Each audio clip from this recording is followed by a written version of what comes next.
Marshfield, my hometown beach, and I'm so excited to share with you some of the wonderful surprises that you find when you go for a walk on the beach. This is the first in a three-part series. Today we're at Brook Street. Tomorrow we're going to Assault Marsh in Sandwich, Massachusetts, where I grew up. And we're going to end our ocean adventure in Dartmouth, Mass at Horseneck Beach. So let's check out what goes on at the Brook Street Beach in Marshfield, Massachusetts. On Brook Street Beach, you can see there's a lot of rocks, and sometimes we come down here and there's sand that covers it. You can see right now it's low tide, and you can see there's a lot of waves.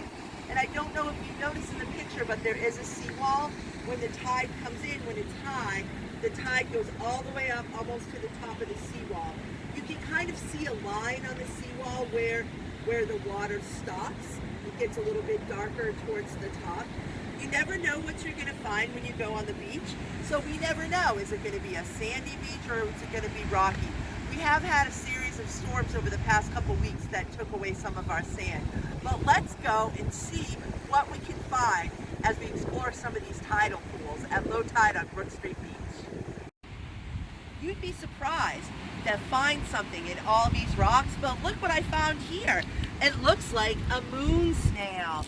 These are native of the Atlantic Ocean in this area, and you can see how beautiful it is, how it curves at the top. I'm going to leave this treasure for someone else to find because, you know, really you should leave things at the beach. Let's see the different kinds of things that we can find in this tidal pool. Here's a kind of sea kelp, some seaweed. It's kind of long, and here's another piece of seaweed right here. Seaweed are plants that grow in the water, and they're food for fish. Sometimes if you pick up a rock, you may find something underneath it. So let's see if we can find somebody hiding underneath. And here's some more. There's all different kinds of seaweed that we can talk about later in terms of their names. But right now we're looking to see if we can find any creatures. I don't see any today. We may have to go to another spot. But sometimes you might find crabs hiding under a rock. This area right here, you can see the water is kind of getting really muddy. There's some clay in this water, and I'm going to dig some out. If you look, this is clay. And if we dried it up, we could make it into clay that you could make a clay pot from. This is heavily embedded with seaweed and different kinds of ocean plants. But I don't think we're going to see any crabs here today. Let's move along. You can see there's barnacles on the rocks. Barnacles are another kind of sea creature that inhabit this area, and they are very, very, very, very hurt your feet when you step on them. That's why it's important when you are walking on the rocks in the water to wear some type of water shoes so that your feet will be safe.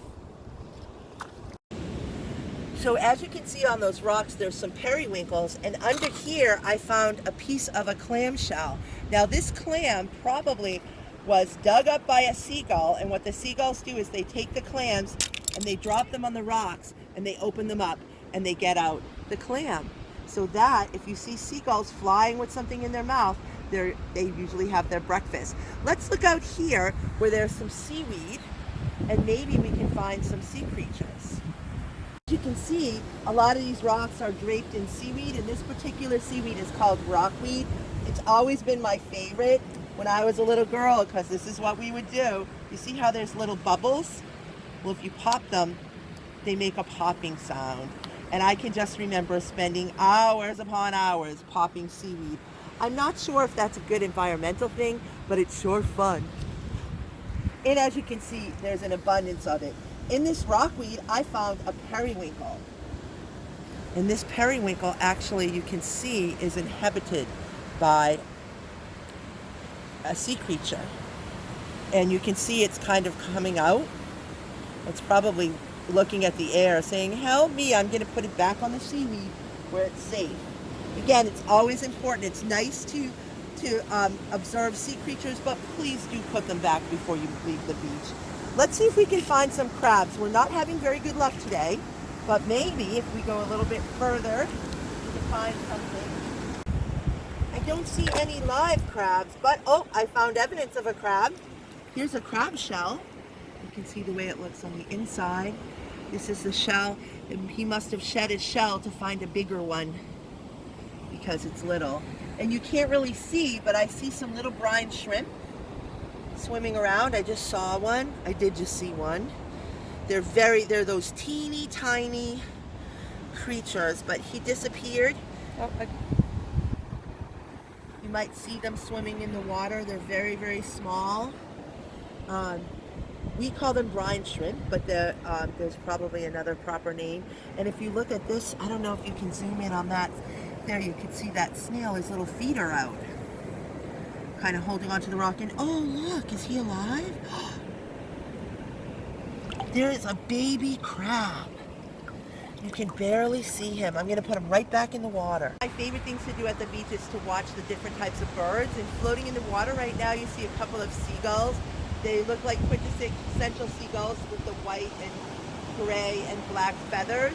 They're floating on top of the water. They're looking for some little fish. There might be some minnows out there, or maybe they're eating some of those little shrimp that I said that were in the water, but we can't quite see. So seagulls are just one of the many seabirds that you find along the shore. Sometimes the best days to go for a walk on the beach are these kind of cloudy, murky days.